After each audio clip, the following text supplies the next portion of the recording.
hadis sahih di Bukhari, ada di Kitabul Adab, banyak lah tag ini. Kenapa ya Rasulullah? Allah itu senang bingung wong kafir, kata Rasulullah. Karena Abu Jahal kalau manggil saya jadi bingung. Itu kalau orang Arab kan pasti tahu maknanya. Muhammad maknanya orang yang terpuji. Sehingga kalau Abu Lahab ngomong itu jadi paradok. Hei orang yang terpuji, kamu bohong. Kan jadi aneh. Ya Muhammad kadzabta, hei Muhammad kamu bohong. Kalau diterjemahkan hei orang terpuji, kamu bohong. Itu akhirnya sahabat tertawa-tawa. Karena cek pinter ya pangeran milih nama kamu ya Rasulullah. Karena ini bingungkan musuh gitu. Makanya kalau kamu udah anak kiai, itu anak kamu panggil namakan saja Agus. Pasti satu pondok manggil Gus semua. Nah, itu aman itu. Oh itu mbok yang nggak seneng tetap panggil Gus. Karena kalau untuk Gus putra kiai kan butuh di bapak kiai, kan bapak kadung ra kiai itu kan, itu ada triknya, yaitu anaknya dinamain Agus. Nah itu Rasulullah itu sudah dipilih sedemikian rupa oleh Allah, perilakunya benar, ahwalnya benar, sak namanya juga benar.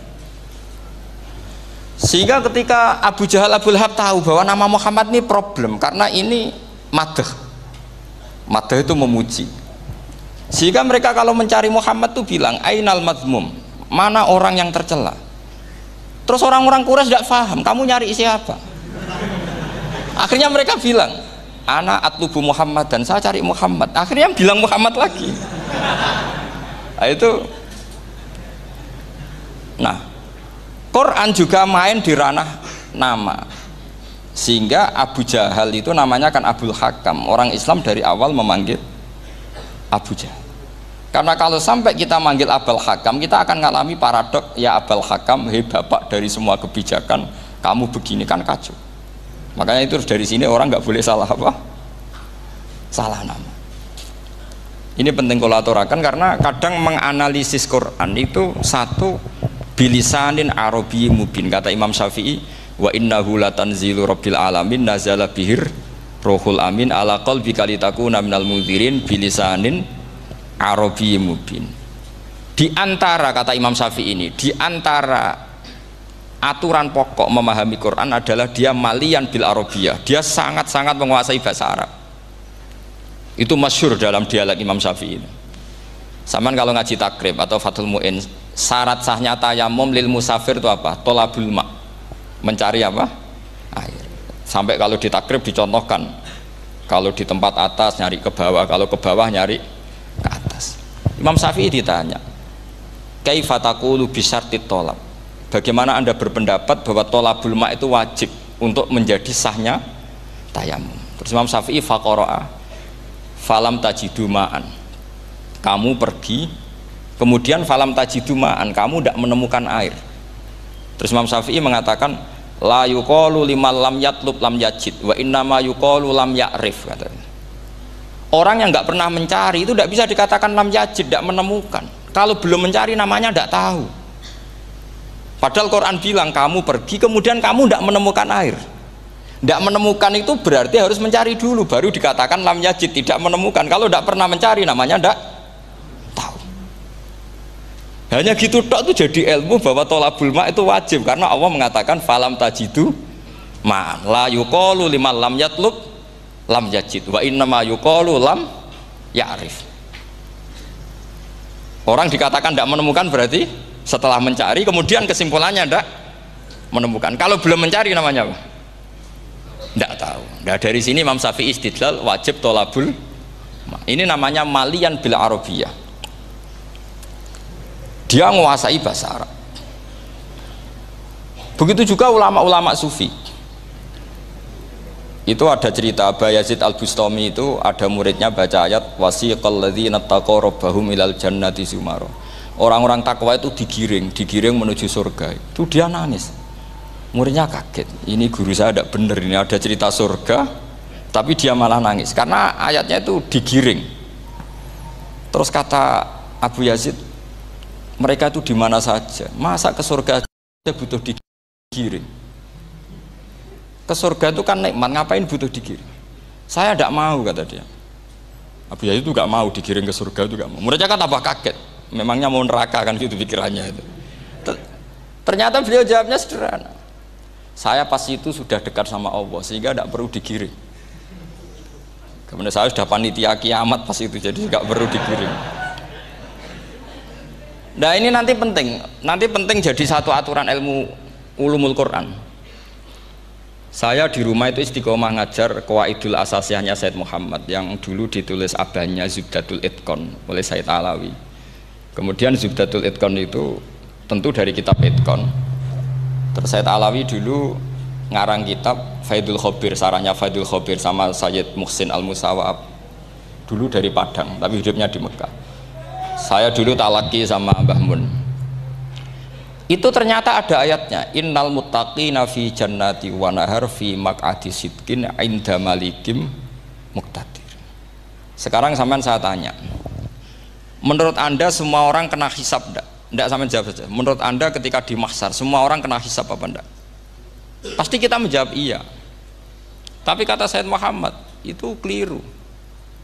Enggak kebayang orang seperti Nabi kena hisab. Pasti yang kena hisab itu orang-orang yang enggak jelas. Nah, misalnya Nabi jelas baiknya, harusnya ya langsung nggak kena hisab. Karena tidak mungkin seorang saksi kok diaudit, tidak mungkin. Lo saksi itu di pengadilan kan nggak tersangka, nggak terdakwa, dia tidak boleh diintervensi oleh hakim. Nah, Rasulullah ketika kiamat, ketika fil mahsyar, fi faslil qada itu jelas, fa kaifa idza ji'na min kulli ummatin bisyahidi wa ji'na bika ala haula'i syahida. Rasulullah sudah dekat Allah, pas mahsyar itu ada Allah, ada Rasulullah, ada Jibril. Kemudian Nabi itu mengidentifikasi, ditanya sama Allah, bener mat ini umatmu? Ya, niki umatmu ya. Kalau yang enggak jelas ya Nabi lama jawabnya. Makanya kamu jangan jadi orang enggak jelas. Nah, itu kalau sekali enggak jelas itu Nabi lama sekali jawab. Nah, artinya begini, yang kena hisab itu meskipun kata Said Muhammad, meskipun Dhahirul Quran itu menetapkan asbata umumal hisab, tapi zahirnya Quran yang sama juga menafikan hisab. Itu karena nggak mungkin, nggak kebayang kita malaikat berani menghisab afdalul khalqi. Sama bisa bayangkan malaikat mengaudit Rasulullah SAW. Ahabbal khalqi ilallah. Kepen cilaka mencit ya. Wong jajar Allah kabeh dinten audit sudah indah. Fa kaifa idza ji'na min kulli ummatin bisyahidi wa ji'na bika ala haula'i syahida. Lalu mungkar nakir juga sama. Sampean bisa bayangkan mungkar nakir tanya Nabi Muhammad. Tesnya susah. Karena kalau Rasulullah terus ditanya, "Waman nabiyuka?" Wah, itu kan bisa kiamat itu.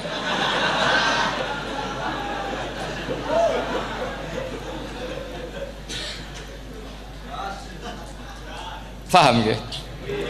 Makanya kata Said Muhammad, ini kan teman-teman tanya, piye carane alim tafsirnya saja, sarannya satu hafal Quran, dua hafal Sahih Muslim, tiga semua orang sudah mati, tinggal kamu yang alim. Nah, itu mesti aman itu. Nah kalau sampean tanya saya, apa buktinya Gus kalau orang tertentu tidak kena hisab? Ya buktinya tadi misalnya innalladzina qalu rabbuna Allahu tsummas taqamu tatanazzalu alaihimul malaikatu alla takhafu wala tahzanu wa absyiru. Mungkar nakir adalah malaikat penakut, membawa ketakutan. Sementara para wali ini jelas malaikat kena konstitusi, malaikat harus mengatakan ke para wali alla takhafu wala tahzanu. Padahal Nabi tentu sayyidul auli. Para wali saja malaikat kena aturan, kamu harus bilang alla takhafu wala tahzanu wa absyiru. Hei para wali, kamu jangan susah, jangan gentar, kamu harus gembira. Kamu bisa bayangkan misalnya mungkar nakir bawa godok, kata orang kalau dipukul jul sak walang-walang. Kemudian kamu bayangkan si Abdul Qadir ngalami itu, Abdul Hasan Asadali ngalami itu, Abu Yazid Al Bustami. Kalau itu ngalami gitu semua, ngapain kita jadikan mursyid? Kan sama nasibnya dengan kita. Nah, Zahirul Quran mengatakan asbatal hisabah. Tapi Zahirul Quran di ayat yang lain lam yusbit al hisabah. Makanya tadi umumul Quran juga ditaksis dengan muqayyid, yang mutlak ditaksis dengan yang muqayyad, yang mujmal ya sama seperti itu, aturannya seperti itu, ditafsil sama yang mufassal. Sama orang kafir yang jelas, sampean bisa bayangkan malaikat ngaudit Fir'aun, cek kurang penggawean nih, jelas eleke kok di audit. Misalnya Abu Lahab di audit, wah malaikatnya celaka mencet. Berarti dia gak percaya sama pernyataan Tuhan tabat yada abi lahabiu. Malaikat kok ngaudit Abu Lahab, mungkin Gusti kula ceke nak menawi wonten api lho ki ora tau ngaji Quran tapi wong ayate tabat yada kok cek di cek. Nah yang seperti ini masuknya kategori ulaikal ladzina, saat terusé mereka yang kafir bi ayati rabbihim wa liqaihi fahabitos a'maluhum fala nuqimu lahum yaumal qiyamati wasna. Jadi ada orang-orang kafir yang jelas kena aturan fala nuqimu lahum yaumal qiyamati wasna. Jelas kafirnya ya gak kena hisab, yang jelas nabinya, jelas wasinya juga gak kena hisab. Yang kena kita di tengah-tengah. Tapi ilmu itu ikut mainstream karena semua orang bilang ada hisab ya kita ikut-ikutan bilang, ya sudah gitu saja. Tapi kalau aslinya ya rapati percaya. Umumnya uang gerono mati ditalkin ya kita melok-melokan nalkin, tapi kalau kadang ya gak kebayang piye nak wali-wali ditalkin. Makanya ada di dunia wali itu ada cerita Rabi'ah Adawiyah, itu termasuk keramat beliau itu. Kalau Imam Sibawi kan dalam cerita wali kan ditanya marabbuka, ngapunten niku man mausul napa istifham. Wah itu malaikatnya ndak pernah khataman alfiyah kan repot. Kalau Rabi'ah Adawiyah lebih parah lagi, itu beliau tuh nangis sekeras-kerasnya, nangis terisak-isak, dia tersiksa. Ya Allah, engkau itu zat yang paling saya kenali dan harusnya semua makhluk itu kenal engkau, tapi ini hamba engkau tanya engkau itu siapa ya? Itu kan ini orang aneh kata gitu. Karena Allah itu adharud dzahir, kata sampai Imam Sibawi silakan a'raful ma'arif. Jadi wong ora ora wis geblek tenan dari Imam Sibawi. Imam Sibawi kan atas nama dia pakar nahwu pertama mengatakan domir paling makrifat di antara 6 isim makrifat, paling makrifat itu domir. Tapi meskipun gitu a'raful ma'arif Allah, yang paling makrifat dari sekian isim makrifat itu Allah. Artinya satu nama yang orang harus kenal semua. Makanya di antara keramat beliau ketika ditanya wong kok ora tau ngaji fikih men ngaji nahwu wae, gak tahu dia ngaji carane sesuci, carane iddah tuh gak tahu ngaji nahwu. Terus dia tanya bima fa'ala rabbuka, lalu Allah memperlakukan kamu gimana? Terus kata Imam Sibawi ghafaroli, Allah mengampuni saya karena saya orang yang mengatakan Allahu a'raful ma'arif. Ini penting kalau aturakan. Jadi makanya kalau sampean tanya caranya ilmu alim gimana, ya satu tadi, kalau sampean masih banyak orang hidup,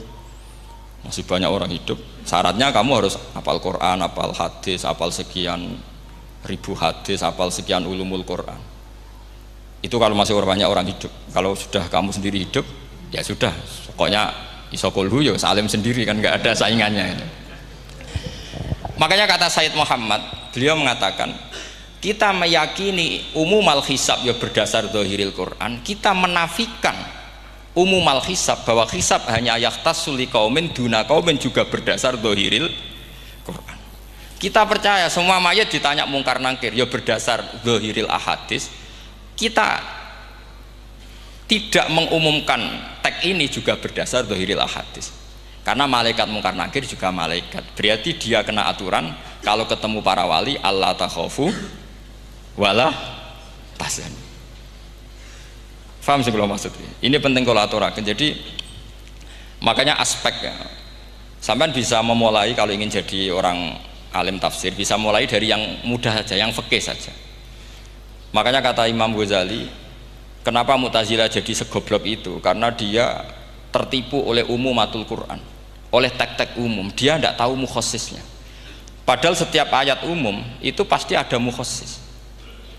Misalnya begini ya, kalau kamu maknanya fikih saja, contoh yang paling mudah familiar itu fikih ya. Misalnya kita ngaji Quran, wal mutallaqatu yatarabbasna bi anfusihinna salasata quru. Kalau orang dicerai, itu iddahnya itu 3 kali masa suci. Apakah aturan iddah seperti ini hal hadhil iddah amatun likulli mutallaqatin am li mutallaqatin makhsusah, apa ini semua mutallaqah iddahnya pasti salah satu quru apa orang tertentu? Ya ndak, asal dia mutallaqah pasti iddahnya salah satu quru. Anda goblok, Anda salah besar. Kalau misalnya yang dicerai adalah orang hamil, iddahnya apa? Salah satu quru apa watil hamli? Watil hamli. Kita butuh ayat lain, wa ulatul ahmali ajaluhunna ayyadna hamlahu. Sama seperti kita ngaji walladzina tawaffawna minkum wa yadharuna azwajan yatarabbasna bi anfusina arba'ata asyhurin wa asyra. Asal wanita ditinggal mati suaminya, maka iddahnya 4 bulan 10. Apa semuanya demikian? Enggak. Misalnya orang hamil iddahnya biwatil hamil. Artinya kalau Anda tertipu umumatil Quran, berarti Anda sama dengan menghukumi orang ditolak semua iddahnya salah satu